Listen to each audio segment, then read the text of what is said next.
안녕하세요. 김형윤입니다. 저는 지금 아쏘라고 하는 작은 항구에 와 있는데요. 항구라기보다 이제 작은 어촌 정도인데요. 이곳이 어떤 곳인가 하면 바울 사도가 3차 전도여행을 마치고 저 반대편이 보이는 곳이 그리스 땅이거든요.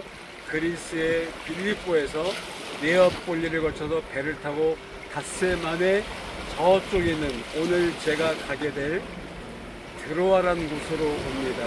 트로이의 목마로 알려진 유명한 도시 드로아 항구는 바울 사도가 2차 전도여행을 떠났을 때 그는 비두니아로 가려고 애썼지만 예수님의 영이 허락지 않아서 밤중의 환상에 마게도냐 청년 하나가 건너와서 우리를 도와달라는 그 부름 때문에 성령의 감동하심을 깨닫고 그는 계획을 수정해서 빌립보로 건너가 유럽 대륙에 선교가 시작되는 거거든요.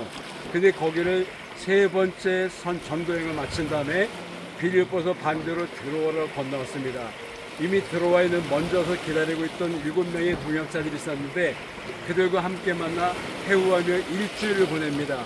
그리고 일주일 동안 교제하고 하나님 나라의 말씀을 다시 전하고 강론한 다음에 그 형제들은 배를 타고 이곳 지금 제가 는 아쏘로 보냈는데 해안선을 따라 타고 배가 오는 것이죠. 그리고 이유는 정확히 알 수 없지만 사도행전에 보면 바울 사도는 누가와 함께 그 길을 드로아에서 이곳 아쏘까지가 32km인데요. 32km 산길을 걸어오려면 아마도 하루 정도로 오지 않아야 될까 싶습니다.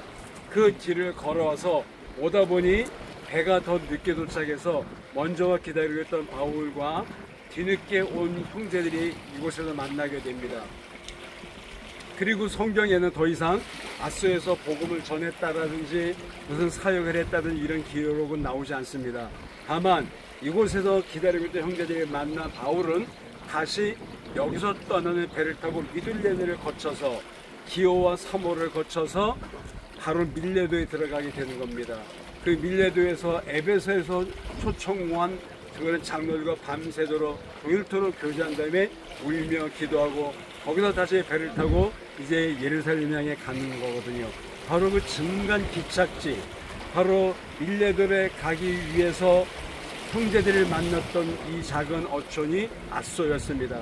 정확하게 어디를 말할 수 없지만 분명히 이 일대 어딘가 2000년도 있었던 아쏘항에서 배를 타는 사도 바울의 모습을 연상할 수가 있습니다. 그는 드로아에서 32km를 걸어오면서 아마 3차에 걸친 전도 여행에 대한 것을 정리하는 생각했을 것이고 여러 가지 일을 기도하면서 그러면서 새로운 마지막 가는 길에 결단을 위해 기도하는 걸음으로 이곳 아쏘까지 걸어왔지 않을까 싶습니다. 이곳 아쏘에서 배를 타고 다시 밀레도로 갔다가 예루살렘으로 떠날 준비라는 그의 심경을 잠시나마 헤아려 봅니다.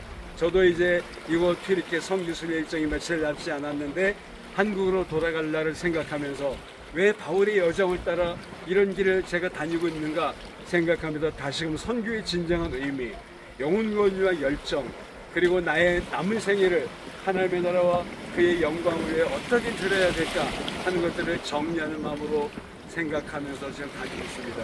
저는 어제 오후에 이곳의 당도에서 하루를 머물고 이제 여기서 1시간 남짓 거리에 있는 드로아로 떠나게 됩니다.